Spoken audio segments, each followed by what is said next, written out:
Hello everyone, this is StrawberryShorty here with the next part of my The Quarry recap and analysis, which will be covering chapters 2 and 3.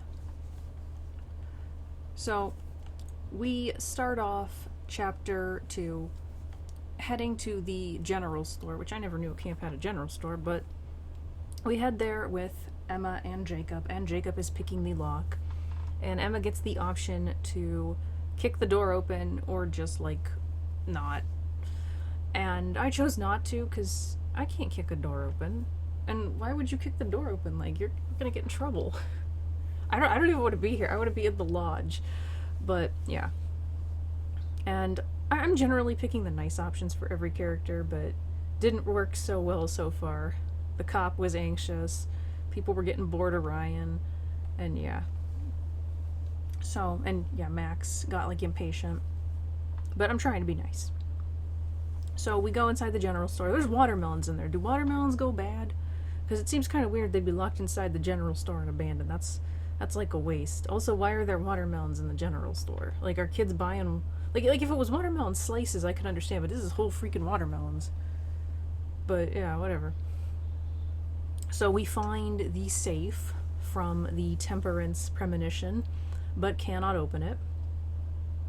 And I'm kind of annoyed that Emma goes into the back area and we don't get to examine the front of the store because I'm freaking out trying not to miss anything. We find another one of those freak show poster thingies, kind of implying there might be some connection between them and the camp, and that one in the forest simply just didn't get taken down. We also find some weird prop mask we can use to scare Jacob, but I didn't do that. We also can find renovation plans. Apparently the lodge is in really bad shape, but it costs too much to fix it, so Mr. H doesn't really know what to do. And there's this weird kind of locked, fenced-in area. We're able to get to, the one side is open. You can go through and unlock it. I guess it's supposed to just be a shortcut, but I don't know. I feel like it could come in handy later. And then there's a door that automatically locks that we have, again, the option to let Jacob pick it open or to kick it. And I still have no faith in my door kicking ability, but I let Jacob pick the lock again. And I did think later, maybe that was a bad idea because someone could easily get potentially, stuck in there. I don't know why people make rooms like that where you can get locked inside. And we get to examine this room, and we find some torn up backpacks, which, again, I'm telling you, werewolves. Those are claw marks right there. We also find a shotgun just lying on the ground with the safe code attached to it on a post-it. And a lot of weird issues about this. For one thing, why is there a shotgun lying on the ground and not safe somewhere? And why is the safe's number attached to it? And then Emma takes it with us because, dumb teenagers. Oh yeah, and when we're in the back area, we can't go to the main part of the store because freaking Jacob is literally standing in the doorway with his back to us. And there's no reason. This is not acknowledged in the story. It's just a weird thing he's doing to prevent us from doing anything else. But so the backpacks are a piece of evidence. And we go, Emma goes and opens the safe, and there's shotgun ammo inside, which she takes, because, once again, dumb teenagers. And then there's also firecrackers inside. And the first time I had played through this part, I didn't take the firecrackers, and I considered taking them this time. Because, the whole Temperance Premonition, it was it made it seem like, moderate yourself, don't take everything. But ever since what happened, I guess I didn't say this, but a later premonition is what caused me to restart. And I won't give any details until we get to that part, but I just am beginning to feel like the premonitions shouldn't be trusted. And I don't think that's a gameplay thing. I think it's just they're kind of poorly designed sometimes. So it's what if not taking everything is the bad idea? And my ultimate decision there was to just, what would I do? Not letting the premonition necessarily guide my choices. And It's like, well, I don't think I would take the fireworks because we were told not to make noise, and it's a forest. Like, I'll be stunned if this game does not end with something burning down. Probably everything burning down. Although, trying to escape an inferno engulfing the lodge and the entire forest could be interesting. So, we leave, and, oh yeah, Emma does not apparently know what a wheelbarrow is. And, do people today not know that? Like, I feel like that's kind of common knowledge. Like, there's not like a high-tech replacement for that. It's not like a VHS tape. I don't know. Oh, but before we leave Emma and Jacob, let's talk about the most important thing, which is Jacob's discovery of his favorite childhood snack food, peanut butter pops, which, I'm gonna be real, I want to eat those. I mean, they're probably expired and taste terrible, because I don't know if you've ever eaten, like, stale popcorn or whatever, but that's not good. I'm not sure what those are supposed to be. They're apparently not like popcorn, but anyone else seriously want to eat those now? Like, I mean, come on, Supermassive. Release a tie-in product. So, anyway. So, next up, we have Ryan and Dylan in Mr. H's office. Seemingly so Dylan can charge his phone. Which, you know, fine. And, of course, we decide to snoop. And I feel like I have to call out one of the clues we can find, which is the family photo that we saw earlier. What is up with the resolution of this photo? Like, this is Resident Evil 3 remake all over again, with this ridiculously pixelated photograph. Also, why does Mr. H look like Ryan Reynolds? Does anyone else see that? But, you know. So there's a gun on the wall, really weird looking shotgun, and everybody wants to pick up shotguns now, but thankfully Ryan talks Dylan out of it. But I picked the serious option, and he makes a reference to the most dangerous game, suggesting that we might really need it. And I think the most dangerous game is like some sort of human hunting human thing, because, you know, I've watched Achievement Hunter's Minecraft Let's Plays, so I know things. And it just makes me think, again, that they're trying to make us believe that those hunters are hunting us, and maybe that Mr. H is on board with it because he needs money. And if that's what they're trying to do, I still don't really buy it. Because, again, they could have killed us. And these are just dumb teenagers. Like, they're like the easiest people to kill. They'll probably get themselves killed. So, yeah, I'm not buying it. Plus, the fact that, like, he's not the one who sabotaged the car. That was Jacob. So, yeah. Not really buying that. We can also find a trapdoor, which leads to what looks like the basement from the prologue, and I chose to go down and check it out. But, like, I guess realistically, I would never do that. I feel like the only reason I actually did was because, you know, there's potential for clues to be down there. There weren't any. And when I came back up, one of the ladder rungs loosened, so that's gonna potentially screw over somebody later. I hope I get a choice, because otherwise, yeah, that's going to be unfortunate. And then we can go into his private area, which I'm kind of sure Ryan... kind of surprised Ryan allows that. But, like... Oh, I should mention before this that in my playthrough, Ryan and Dylan got a little flirty with each other. So, that's interesting. Maybe not great for Caitlin, but kind of worth noting. But, so we go into his private area in Mr. H's private rooms and whatever, and I'm kind of surprised that we don't find any clues here, which is baffling because we find a lot of stuff that should be clues. Like, we find a bunch of monitors, and, like, the monitors aren't a clue, I don't think, you know? Like, I don't remember them being a clue.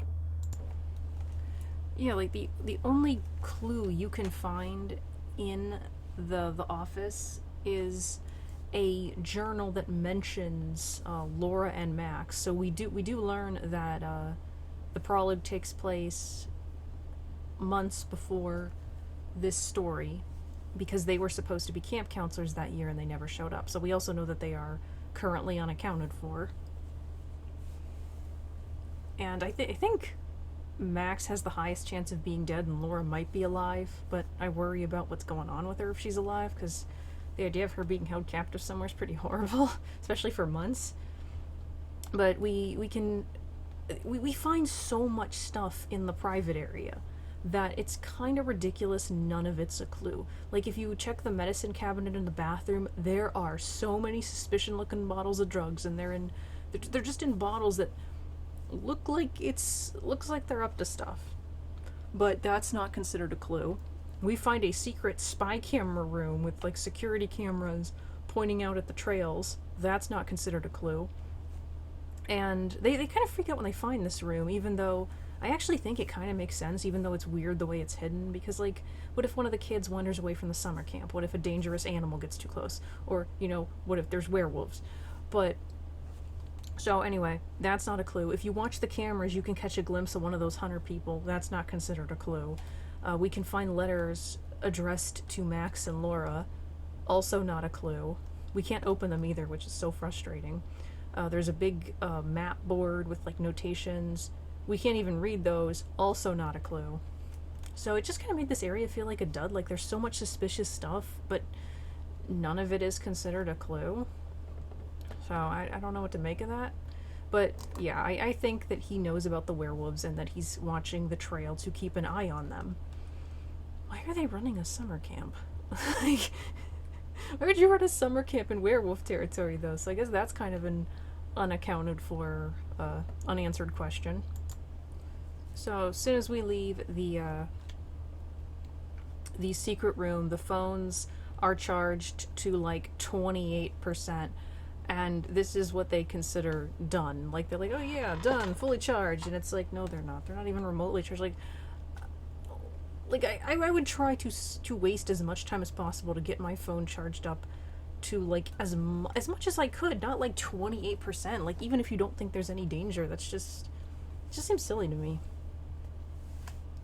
Also, like, couldn't they just take the phone chargers and plug their phones somewhere else?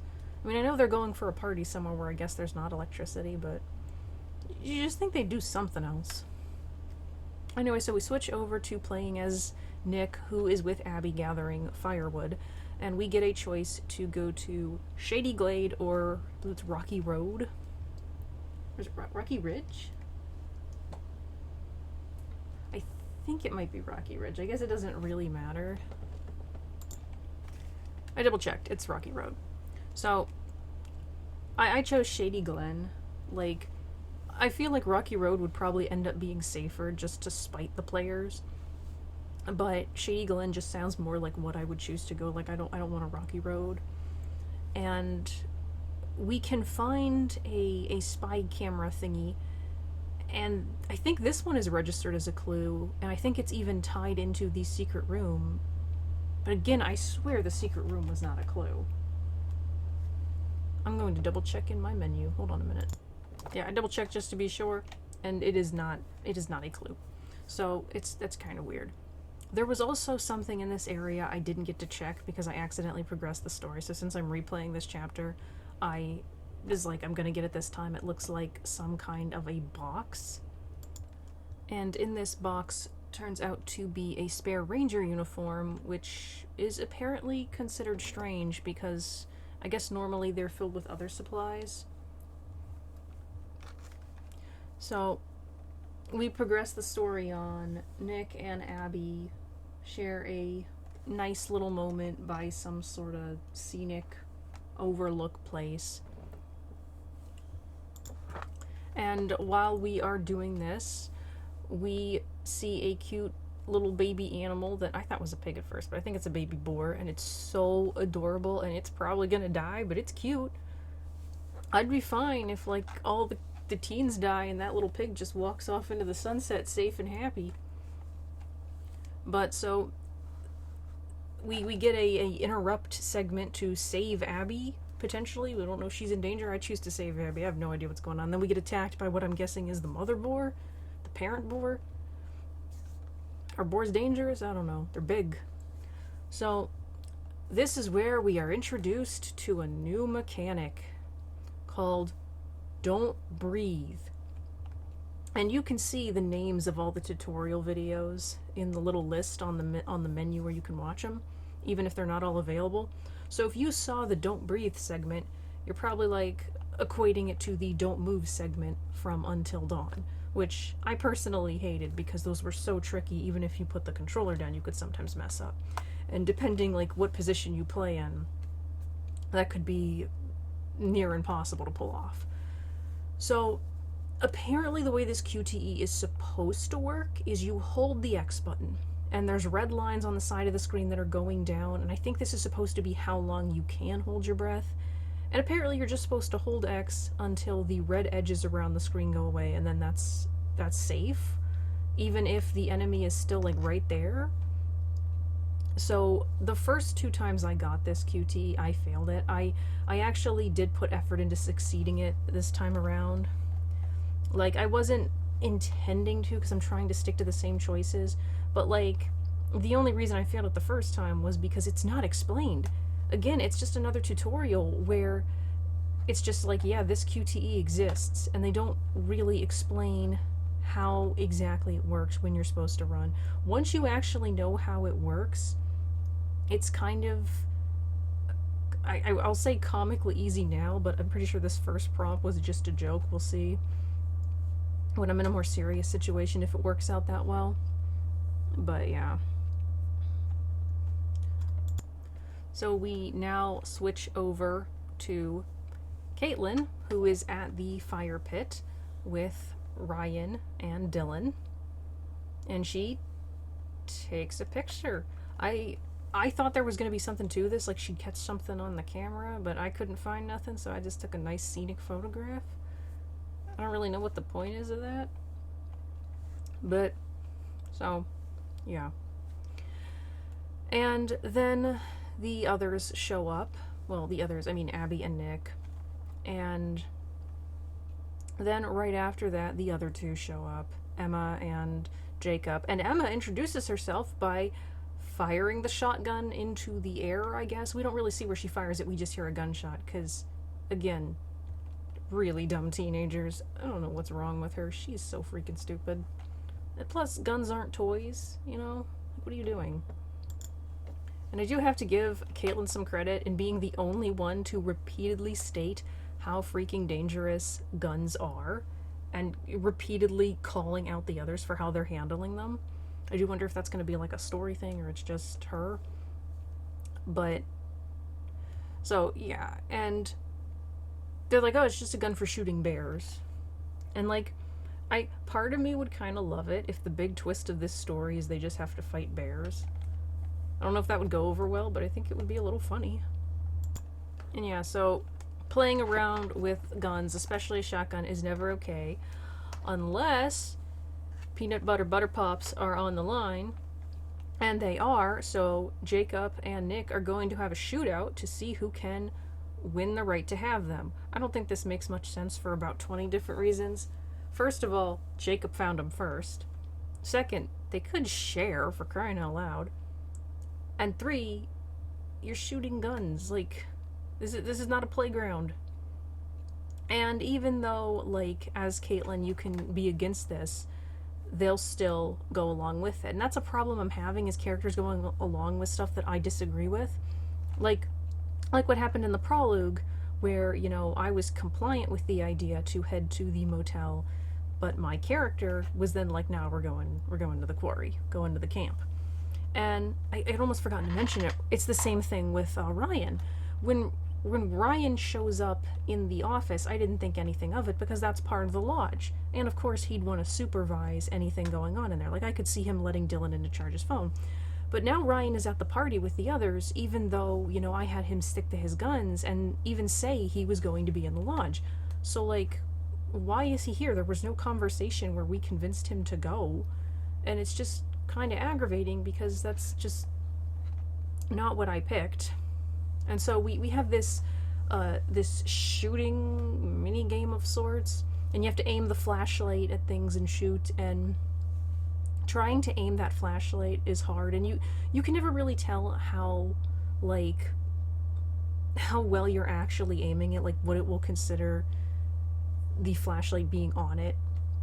And, like, stupid freaking Jacob gets mad that Nick does well, and so he grabs the gun and starts waving it around. And he gets rightfully called out by Catherine, who then just effortlessly shoots a bunch of stuff on the little range thing they have set up, because she wants the peanut butter pops. You know, so we're finally back to something serious. But I noticed during this scene, she shoots the bottles, which I guess would be like the hardest things to shoot, because I shot watermelons, and they're all invisible.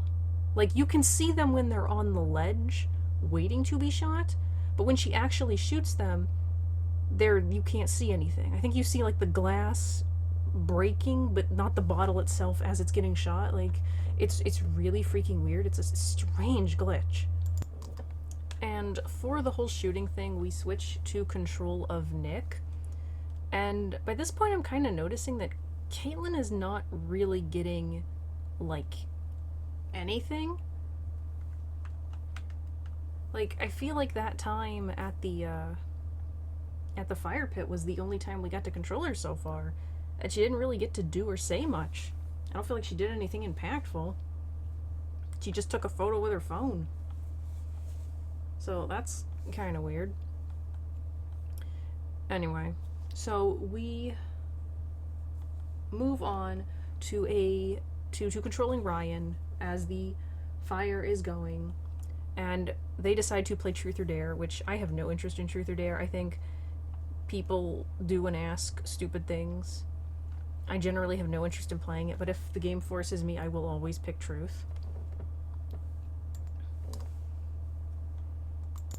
And Abby has to go first, and she picks Truth, obviously. And so Dylan is a creep and asks her if she's ever, slept with anyone. And you get the chance to interrupt, and I chose to interrupt. And then he claims he wasn't finished, and he just meant at the camp. And it still just seems like a really messed up question. He's annoyed that you interrupted, but this time I actually let the interruption timer run down as much as it could. And he doesn't add on to that, which would have been an interesting thing to do, but he doesn't, so I don't regret calling him out. I seem to keep making characters mad at me, though. Anyway, I picked Truth, and they asked me a pointless question, like why I was alone with Mr. H, and I chose to be honest and just be like I needed some advice, but I don't elaborate, and it never really goes anywhere after that, which is I don't know, it felt just like a really weird thing because nothing comes of it. And maybe something will later, but it didn't affect the paths or anything, so I don't know. Apparently Ryan's got something going on. He has a sister, and there's no mom in the picture, and he'd have to leave his sister with his grandparents to go to school, which I guess is college. But this plotline feels oddly dropped right now, so I kind of hope they'll address it more as time goes on, because I want to know what's up. And so you get to pick whether you want to Truth or Dare Caitlin or Jacob next. I ended up choosing Jacob. I don't know. I felt like choosing Caitlin can get weird because she has a thing for Ryan, and Ryan might not be into girls, and seems to maybe have a thing for Dylan. But of course Jacob picks Dare, and Ryan, despite that not seeming like his character, is jump over the fire pit naked, which is stupidly dangerous. But once more, dumb teenagers. And thankfully Caitlin calls him out on it. And then she takes over and asks Emma Truth or Dare, and Emma picks Dare. And so Caitlin's okay, you have to either kiss Jacob or Nick. Reminder that Jacob is Emma's sort of ex who clearly still has feelings for her, and Nick is who her friend Abby has feelings for, and she's aware of this. Despite this, she picks Nick, and she just goes over, sits on his lap, and French kisses him.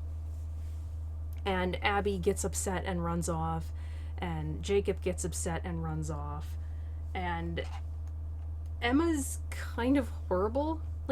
I don't find myself hating her as much as I hated Emily in Until Dawn, but just what is wrong with you? You purposefully chose Nick, knowing not only that it would upset Jacob, but that it would upset Abby. And it's not that it's ever stated that was her intention, But, like, she still would have known she was hurting them, and she could have just given him, like, a peck on the cheek or something, but she goes that far and really makes a show out of it, and it just seems really, really mean-spirited. And Emma is like, I'll go after Jacob, and then tells Nick that he should go after Abby. I kind of think Emma should probably go after Abby too, because it's like, you're the one who hurt her. I mean, Nick isn't in the clear, but, you know. And the hunters are revealed to have been watching the kids, and the ones just like, F this, and they walk away. So I still really don't think they have any interest in hunting these kids. So I'm still not sure, like, what, if they're going to manage to pull some shocking twist out of this.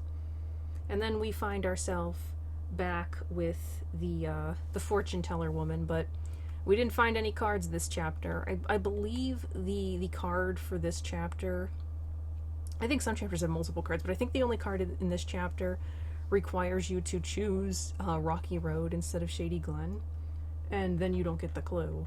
Not that influenced my choice. I picked the same thing I picked the first time, because I'm trying to stick as much to my path as possible.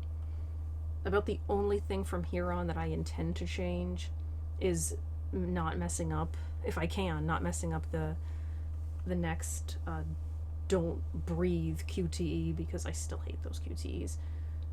Because I wouldn't move. I wouldn't move at all. I'd just sit there and hide for, like, ever until daytime. Or until dawn. So, I think I've pretty much theorized as I go. So, yeah, I don't know that we need to wrap it up with much analysis before we jump into the, the next chapter. And chapter 4 is called Don't Panic. And we start off as Abby, who finds herself alone in the woods at night, which I can't blame her for running off, but I don't know. Like, even if I was really upset, I'm not sure I'd run off into the darkness. Unless someone did something, like, really, really super cruel that made me feel unsafe. Then I'd be like, I think I might risk the forest. Because I think they don't generally believe that this forest is, like, dangerous. And I remember hating the first time I went through trying to explore this freaking area, because it's like, you can't really see anything, and it's like, if there's a clue around here, I don't know where the frick it is. And I wish they made these clues more, visible. And Abby keeps hearing a weird voice whispering her name, which I don't know what that's about. I wonder if it's the hag ghost they keep talking about. So are we gonna have ghosts in this too, on top of maybe werewolves? So Nick starts calling for Abby, and, like, I don't think we should call back and make noise, but I also don't want to be alone in the creepy forest. So, plus, you gotta figure Abby as a character wouldn't know about this situation, but I ended up having Abby call out. So they manage to reunite, and they go back to the scenic overlook, and they talk about the, the Truth or Dare game.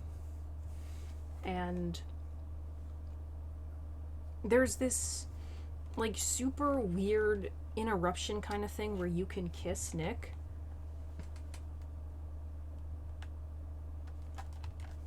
And it's just like, that really doesn't feel like the right time. Like, we don't even know if he has feelings for us at that point, I don't think. And so Nick and Abby are having a nice little moment where they're talking about, their times at the camp and whatnot. And the whole time they're being watched by a crinkly, veiny blue filter, which is the monster, I guess.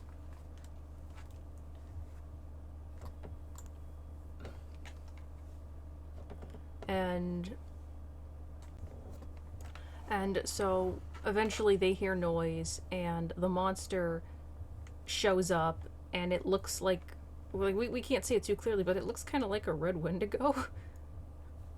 So it doesn't look like any werewolf I could imagine, but whatever it is, we run, but it tackles Nick and just takes a huge bite out of him. And much like with Max, it totally looks like he's dead, but I still pick the help him option. And then the monster tackles Abby, and she manages to get away. I'm not entirely sure this monster. Oh yeah, because there's a gunshot.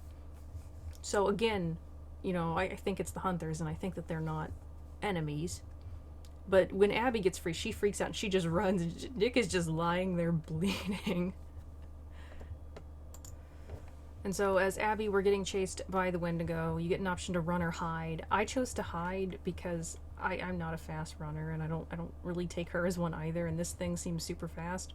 She doesn't really hide. She like crouches out in the open and then crawls in a log after the Wendigo werewolf spots her. And then you get an option after she runs away to climb a tree if you want. And I'm just like, nah, because again, I'm not the most athletic person, and I feel like that thing could get up in a tree, and we can't run in a tree, so it just doesn't seem wise to me to try that. And then you get another one of those don't breathe segments, which I had failed this one, and like I waited until the monster was no longer visible when I chose to run, but then I still, like, Abby just gets like tackled and bitten horribly. So I managed to pass it this time, because now that I actually know how to do it, it's a bit easier. I contemplated not changing it, but again, the only reason I messed it up the first time was because I didn't know what the frick I was supposed to do. So she didn't get bit this time, so she's going to make it back safely to everyone else. Hopefully, anyway. But, yeah. And this is something I'm kind of noticing, is that the QTEs, once you actually realize how they work, they're kind of too easy. Like, so far, like, every time I've gotten the joystick one, and those are the only QTEs you really get. Like, you don't get, like, press triangle, press circle anymore. It's just press the joystick in a direction, and time always slows down, and you have ample time to do it. That's the default.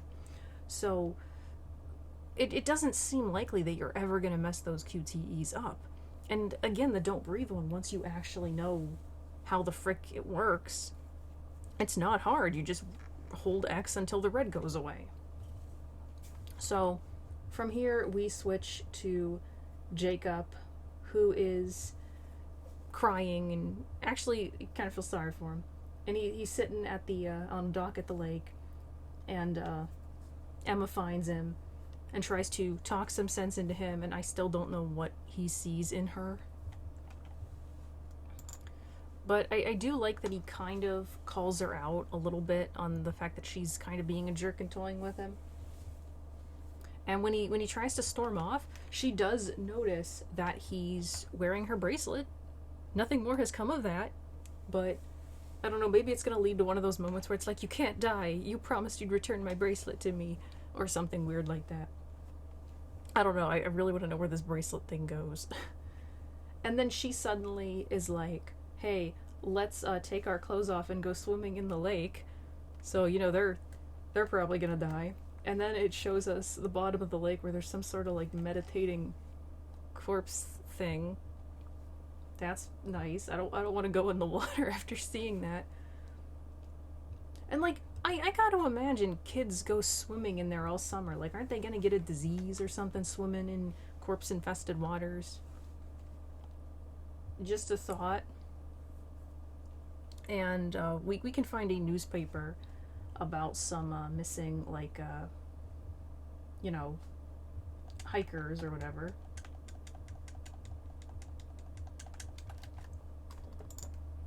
And you can also find the Star Tarot card. And I suspect that the newspaper, like, that's tied to the torn up backpacks we found. Those hikers were probably murdered by the Wendigo werewolves. But, like, I'm still waiting for the mystery here. Like, right now, the freak show I feel like is the only real mystery. Unless they pull out some kind of crazy twist. Because, yeah, as of right now, like, I wanna be analyzing all this, but I don't know what I'm gonna analyze. There's just not... I don't feel like we're any closer to really piecing things together. Maybe we need to get a little later. Do you guys feel the same way? I don't know. Are you theorizing at all right now? But, so, you can go upstairs. There's no towels. You can find a weird logbook that's not a clue. And here's a fun thing I noticed with the binoculars. First time I looked through the binoculars, I didn't really see anything. You can actually see something if you zone them in on the treehouse. It's all the way to the right. But I also noticed if you use the binoculars after the towels, after finding out that there's no towels, you can actually, like, find out that there's... You can use the binoculars and you can actually see Emma on the dock in her underwear. And she'll be wearing her clothes if you do it before then, which I don't really get it, but, you know, whatever. So they both go swimming in their underwear in the corpse lake. Ew. The two of them start having a splash fight. I choose to splash back, and then he goes underwater to pull her under, so now they are both drinking in the gross corpse water. And I choose to have him be sentimental, even though, frankly, I don't know why he has any interest in this girl. There's no real option to just leave, and I'm not good at picking mean options, you know? It's not who I am. So, yeah. And he gets out of the water and is like, oh, if I can do a backflip off the dock, you'll let me come visit you. And she just swims away and ends up over by the island. And then Jacob hears Abby scream and also realizes that he lost the rotor arm thingy when he went swimming, which, how does that work? Like, did you take it? Did you take it with you when you went swimming? Like, did you tuck it in your underpants? Like, I don't quite understand this here, because why would you even do that? That's stupid. So you get two options, dive in or go help Abby. And I'm not diving in there. First, that's a corpse lake. Second, like, the odds that we're gonna find it in pitch black darkness, it being a small little rotor arm, like, it's pretty much 0, plus Abby's in danger, so I ran off. And the path updates to inform you that the rotor arm is lost forever, so let's not hope. Let's hope this isn't another distributor cap situation. Because otherwise we're freaking screwed. But, I don't know, there's gotta be hope. This isn't the same situation as that. So we return to the fire pit, and we are Ryan. And it seems that Caitlin engineered the whole truth or dare situation to kind of force Nick and Abby to get together, and Emma and Jacob. I don't know if she was trying to get Emma and Jacob together, but maybe. Either way, I don't think it was a smart move. So Abby runs up, and this scene seemed a little disjointed, because they hear the scream, and they're like, oh no, is that Abby? And then it kind of, like, flicks to black for, like, 2 seconds, and then it's like, Abby! And Abby runs up to them, and she's like, Nick's in trouble, go save Nick. And then it, like, flicks to black again, and suddenly Caitlin is shoving the gun at me and being like, go save Nick! And it's just like, we have no idea what the frick is going on. Like, this whole scene plays out really weird. And I chose to be worried, you know, when Abby was, like, freaking out. And I was assertive and was like, yeah, I'll save him, and I take the gun and everything. And I would never be like that in real life, but I'd be either staying at the fire pit with the others, or I would still be locked in the lodge, safe. But, yeah. So, as Ryan, you get a bunch of take the shortcut or stick to the path type of choices, and this is giving me flashbacks to Until Dawn. So even though it's not my way, I end up taking all of the shortcuts. And I manage to reach Nick, and I see him being dragged off by one of the hunter people. And I should probably mention as a quick aside here, I'd almost forgotten about it. We get another new QTE, button mashing. And I actually don't think button mashing even gets a tutorial. And you might think, well, it's button mashing, why does it need one? Because there's nothing to indicate you're supposed to mash this button. It's just an X appears on the screen, and you have to really mash the living daylights out of this thing to succeed. So this could be another one where them not telling you that's a button mashing prompt could seriously end up screwing you over. But yeah, so back to Nick. And let me just tell you, because I'm making this recording as I replay to get to where I left off, and I failed one of the QTEs just because that's the thing with having joystick QTEs is sometimes it will not register 100% right. So, yeah. But thankfully that did not stop me from reaching Nick in time to see the hunter dragging him away, because otherwise I would have had to restart the game because I'm just that crazy about sticking to my path. But yeah. So, hunter drags him off and you're given an interrupt option to shoot. And I don't shoot. You're given like 2 different options to shoot. And I don't choose to shoot either time. Because I don't know this man. I don't know his allegiances. I am worried for Nick, but, like, he has a gun. He could shoot me. He has a knife. He could stab Nick. He could have shot Nick. He hasn't done so. I'm not sure he's not necessarily going to, but I don't necessarily think these guys are enemies, so I don't shoot. But then stupid Nick bites the dude, and the dude does seem to shoot a handgun at Nick when Nick's trying to run away. I don't think Nick gets shot, though. And I think we're given another option to shoot after that. They really want us to shoot this man. But if we are, I don't shoot. But the hunter dude shoots his fingers off where Nick bit him, which is wow. By the way, this hunter man looks like John Cena. Like, am I crazy? Anyone else see that? It'd be really funny if it actually was John Cena. I should Google that. But anyway, so at this point I'm like, uh-oh, the bites are infectious. We have to amputate. And like, I feel like both Nick and Abby originally, it didn't happen this time, but I think they both got bit in like their neck areas. So it's like, if that's the case, they're screwed. Max also probably screwed. I hope there's an antidote, but it doesn't seem likely.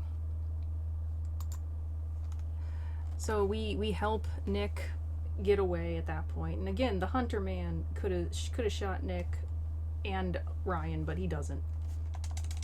So we are then Jacob, and we're running through the forest half naked. And I guess that's fine, because, you know, you can't just have a girl running around in her underwear. And we hear this horrible sound of a pig squealing, which is not pleasant.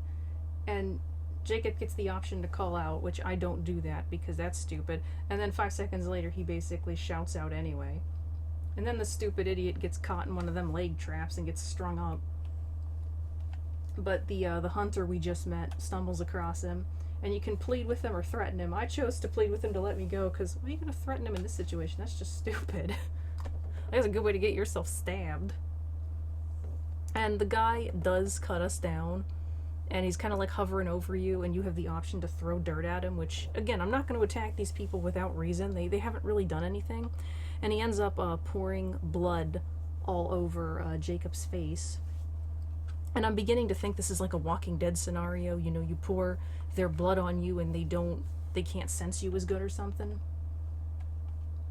And the hunter guy does tell us to be quiet too. But, you know, these kids ain't gonna listen because they're dumb.